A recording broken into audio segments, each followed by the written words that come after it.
ఎవరి జీవితంలో భగవంతునికి స్థానాన్ని ఇవ్వరో మనం మన మన జీవితాంతం ఎట్లా చేస్తాం చూడండి.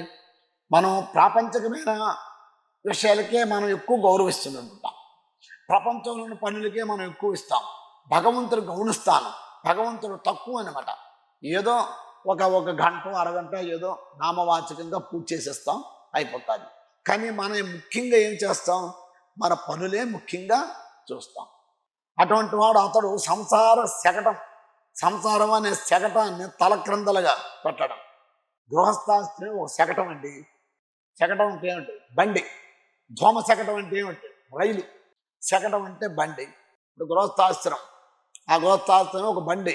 ఆ బండికి చక్రాలు ఎవరు? భార్య, భర్త. ఈ శకటం పైన కిష్టిని ఉంచాలి. ఈ జీవిత రథానికి గుర్రాలు మన ఇంద్రియాలు అన్నమాట. చూసారా? అందుకే భగవంతుణ్ణి ప్రార్థించాలి ఈ విధంగా, స్వామి నిన్ను నేను శరణ పొందిన, నన్ను నీవు సర్వదా రక్షించు. ఈ ఆశ్రమం, ఈ గృహస్థాశ్రమాన్ని నీవే, ఈ బండిని, ఈ రథచక్రాన్ని నడిపించు అని ఆయన ముందు ఉంచాలి, మనం వెనక ఉండాలి. అది ఈ జీవిత రథాన్ని బోర్లగడి పడవైపోతుంది. చూసారా? ఎవడ శరీరం రథాన్ని నడిపించడానికి భగవంతుని చేతిలో లేదు అంటే, భగవంతుని చేతిలో లేకుండా ప్రపంచంలోనే ఉంటాడో అతడు జీవితము ఏమైపోతుందంటే కింద పడిపోతాడు. భార్యాభర్తల జీవితం కేవలం విలాసాలకు ఏర్పడలేదు, భగవంతుని భజించడానికి ఏర్పడింది. భగవద్ధర్మాన్ని లోకంలో అందించడానికి ఏర్పడింది. భగవతత్వాన్ని తెలుసుకొని ఆదర్శవంతమైన జీవితాన్ని 10 మందికి ఇవ్వాలని ఏర్పడింది. గృహస్థ జీవితంలో కామసుఖమే సుఖం కాదు, భగవత్ సేవ అది ముఖ్యమైనది. మానవ జీవితంలో భోగానికి ప్రాధాన్యం కాదు, భగవంతునికే ప్రాధాన్యం ఇవ్వాలి. ఈ భోగాలు ఇప్పుడు ఉంటుంటాయి, నశిస్తూ ఉంటుంటాయి. భగవంతుడు ఎప్పుడు ఉంటాడు. ఆ భగవంతుని మనం ఆశ్రయిస్తే భోగాలన్నీ మన పాదాల దగ్గరికి వచ్చి సేవ చేస్తాయి. నన్ను స్వీకరించు, నన్ను స్వీకరించు, నన్ను స్వీకరించని. చూసారా? మనకి ఒక టాటా మార్షల్ లేకపోతే ఒక మారుతి జన్మ లేకపోతే మరొకటో హోండాయో మన పెద్ద కారు కావాలా. ఆ కారు కావాలని భజిస్తున్నావు, కానీ భగవంతుని భజన వదిలేశాం. ఆ భగవంతుని భజించినట్టయితే ఈ కార్లు నీ దగ్గరికి వచ్చేస్తాయి. ఈ కార్లాధికారి కోట్లాధికారి అయిపోతావు. అందుకే భగవంతుడికి మన జీవితంలో ప్రాధాన్యాన్ని ఇవ్వాలి. ఎవడు భగవంతునికి జీవితంలో ప్రాధాన్యతనిస్తాడో వాడి జీవితమే గొప్పది. వాళ్ళ యొక్క సంసారం అన్నిటికంటే వాళ్ళు ఉత్తములు అన్నమాట. బండి వంకర టింకర మార్గంలో పోతే ఏమైపోతుంది చెప్పండి? వాళ్ళకి పడిపోతుంది. అట్లాగే భగవంతుని బండి కింద ఉంచకో, బండి పైన కూర్చుని పెట్టు. మరి యశోద ఏం చేసింది? ఆ భగవంతుని బండి కింద పరుడు పెట్టింది. మీరు చూసుకోండి, భగవంతుని ఏం చేసింది? బండి కింద పెట్టింది. ఆ బండి మీద అన్ని వస్తువులు పెట్టింది. అబ్బాబా ఎంత విచిత్రం చూడండి అసలు. బండి పైన వెన్న, నెయ్యి, పాలు, పెరుగు, తర్వాత ఇంకేవైతే వంట సామాన్లు ఉన్నాయో వాళ్ళందరూ దగ్గరికి వెళ్ళారు. అక్కడికి వెళ్ళి ఒక ఉత్సవం చేసుకుంటున్నారు. ఆ ఉత్సవంలో బండి కింద ఏదో పిల్లవాడు కదా, ఈ బండి కిందనే కట్టేశారు. ఆ బండి మీద వస్తువులన్నీ పెట్టారు. ఈ సాంసారిక భోగ పదార్థాలన్నీ బండిలో ఉంచారు, భగవంతుని మాత్రం కిందనే. ఇప్పుడు భగవంతునికి ఏ స్థానం ఇచ్చినట్టు కిందనే, మన భోగ పదార్థాలన్నీ పైన. అందుకే సాంసారికమైన భౌతికమైన పదార్థాలకు ముఖ్య స్థానం వస్తుకునందు వల్ల బండి వాళ్ళకి వెళ్ళిపోయింది. చూడండి అది.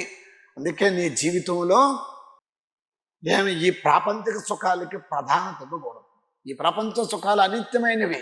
అనిత్యమ సుఖం లోకం ఇమం ప్రాప్య భజస్వమాం.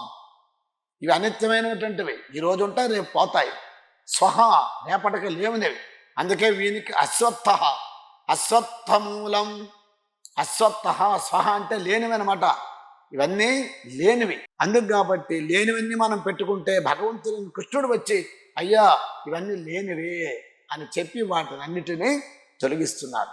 మరి ఎవరి జీవితంలో భౌతిక పదార్థాలు ప్రధానంగా ఉంటాయో అతని జీవితము శకటము పైన శకటాసురుడు స్వారీ చేస్తాడు. దాంపత్య జీవితంలో ధర్మానికి ప్రాధాన్యం ఉండాలి. పత్ని ధర్మపత్ని కావాలి. అట్లా ఆ ధర్మపత్ని ఎప్పుడైతే అవుతాదో ఇల్లంతా సుఖశాంతులతో వెలుగుతుంది. ధర్మానికి ప్రాధాన్యం కావాలి, ధనానికి కాదు ప్రాధాన్యత.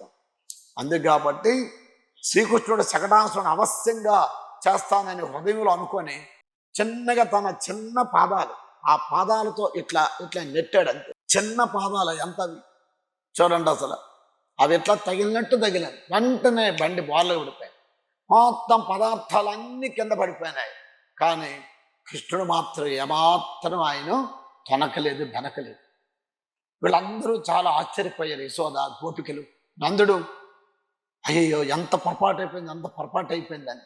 అప్పుడు వెంటనే వాళ్ళందరూ అన్నారు, గోపికలు అందరూ, ఏమ్మా ఇంత అజాగ్రత్త మనుషురాలు, కృష్ణుడిని ఎక్కడైనా కింద బండి కింద కడతావా, ఏం మనిషివి అని వీళ్ళందరూ కూడా పాపం వాళ్ళందరూ కూడా అనేక మాటలు అన్నారు యశోదాని. ఎందుకు అంటే కృష్ణుణ్ణి నీవు అజాగ్రత్త పరిచావు, అందుకే ఈ విధంగా జరిగింది అని వాళ్ళందరూ నిందించారు. అయినా ఆ గోపికల్లో వాళ్ళు ఒక ప్రేమ ఉన్నదన్నమాట భగవంతుడైన శ్రీకృష్ణుడిపై. అట్లాగా ఆ శకటాసురుని సంహరించాడు. శకటం అంటే ఏమిటి చెప్పుకున్నాం, బండి. ఆ శకటాసురుడు అంటే బండి. ఫస్ట్ ఏం చెప్పాం, ఆ బండికి గృహస్థాశ్రయం ఒక శకటం. ఆ శకటాన్ని రథచక్రాలు, భార్యాభర్తలు. ఎవరైతే తన జీవితంలో ప్రధానంగా భగవంతుణ్ణి ఉంచుకుంటారో వారు శకటాసురుని జయిస్తారు. అట్లా ఎవరైతే ఈ ప్రాపంచమైనటువంటి వాటిని ప్రధానంగా ఉంచుకొని భగవంతుని గౌణంగా ఉంచుతారో వారు శకటాసురుని యొక్క బాధలో పడతారు. అంతే కాబట్టి భగవంతుడు ఈ విధంగా ఈ లోకానికి అందించాడనమాట. తర్వాత తృణావర్తుడు అనేవాడు వచ్చాడు. తృణావర్తుడు చూడండి, ఒక ఆటంకం పోయిన తర్వాత మరొక ఆటంకం, ఇంకొక ఆటంకం పోయిన తర్వాత మరొకటి.